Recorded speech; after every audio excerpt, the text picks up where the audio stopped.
Nggih. Sik, Bos. Oke. Assalamualaikum warahmatullahi wabarakatuh. Salam sejahtera bagi kita semua. Shalom, Om Swastiastu, Namo Buddhaya, salam kebajikan, Rahayu. Yang terhormat Bapak Ibu Dewan Juri Gajah Mada Business Case Competition 2023, yang kami hormati Bapak Ibu Panitia Gajah Mada Business Case Competition 2023.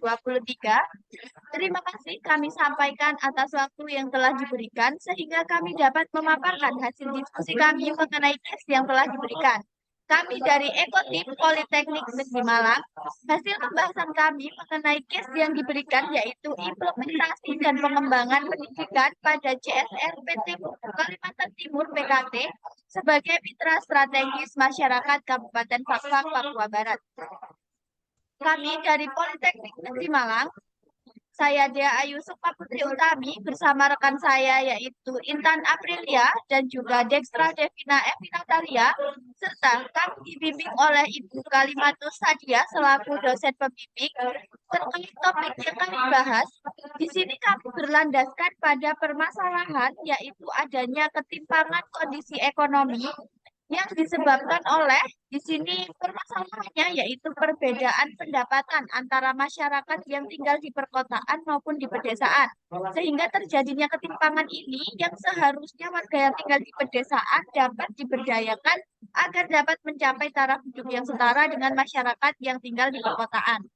Kemudian yang kedua yaitu tingkat pendidikan. Di sini jumlah warga yang memiliki ijazah masih sangat minim, sehingga diperlukan kegiatan pelatihan atau pemberian bantuan pendidikan yang nantinya penduduk lokal akan memiliki keterampilan dan dapat ikut serta dalam kegiatan produksi pada PT Pupuk Kalimantan Timur atau PKT.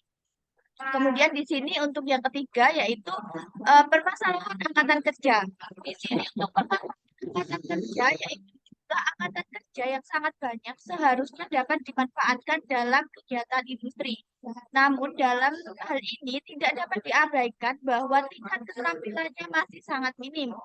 Nah, kemudian yang keempat yaitu infrastruktur yang kurang memadai, menyebabkan proses distribusi produk dari daerah pedesaan sulit dilakukan kegiatan distribusi ke perkotaan, sehingga untuk mendapat tambahan pendapatan ini sangat kurang.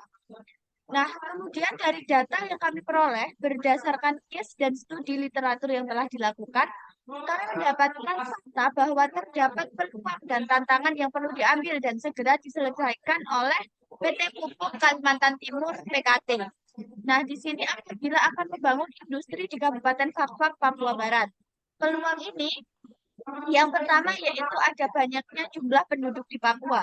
Kemudian yang kedua adanya keterlibatan masyarakat lokal, yang ketiga yaitu tersedianya banyak angkatan kerja. Nah, dari ketiga peluang tersebut, adanya jumlah warga lokal yang sangat banyak dapat dimanfaatkan dalam proses kegiatan industri, baik sebagai tenaga kerja maupun sebagai mitra strategis. Nah, kemudian dari berbagai peluang yang ada, tidak menutup kemungkinan bahwa juga terdapat tantangan yang harus diatasi. Nah, di sini untuk tantangannya yaitu adanya ketimpangan keterampilan. Keterampilan di sini yang harus dilakukan oleh PT Pupuk Kalimantan Timur yaitu memberikan pendampingan dan pelatihan kepada warga lokal agar warga lokal ini dapat dilibatkan dalam kegiatan industri. Kemudian yang kedua yaitu kurangnya produktivitas lahan pertanian. Di sini peran Pupuk Kalimantan Timur yaitu dapat melalui pendampingan program kegiatan pertanian sehingga dapat sekaligus membuka peluang pasar bagi produk lokal yang dibawa oleh penduduk lokal. Nah, kemudian yang ketiga yaitu mengambil simpati masyarakat lokal melalui program CSR dan pendampingan atau pelatihan.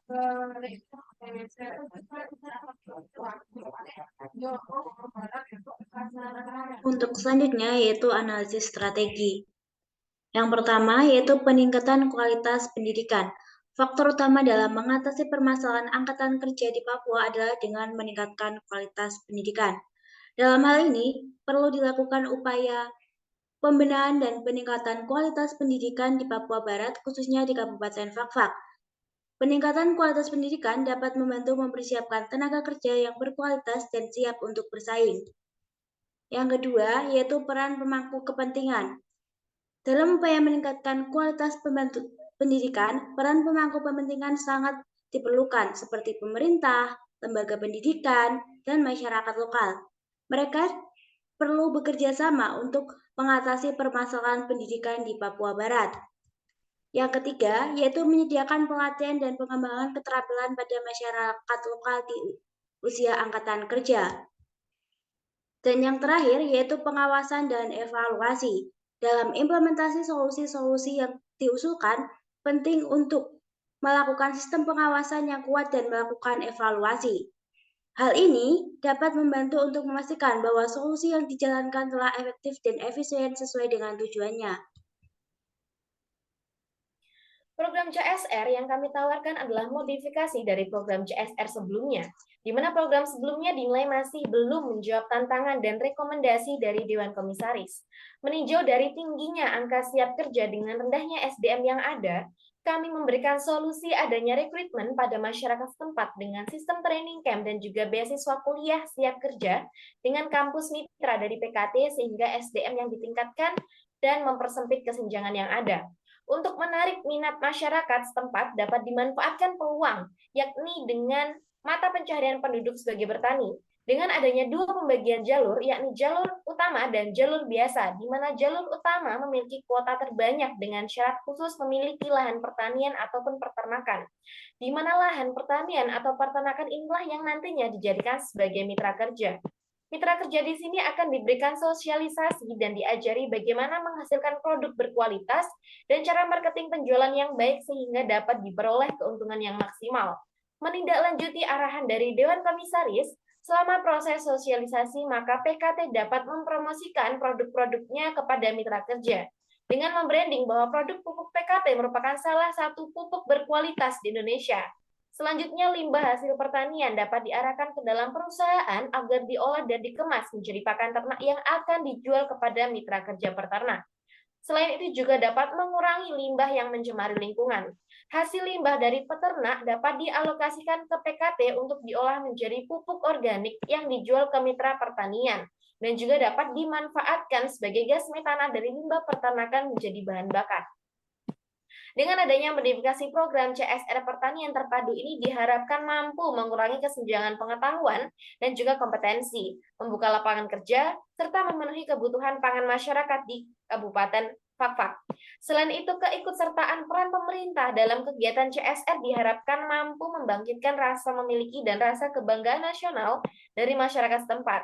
PT Pupuk Kalimantan Timur (PKT) juga mendapat keuntungan dari hasil penjualan pupuk dan pestisida sesuai arahan dari Dewan Komisaris.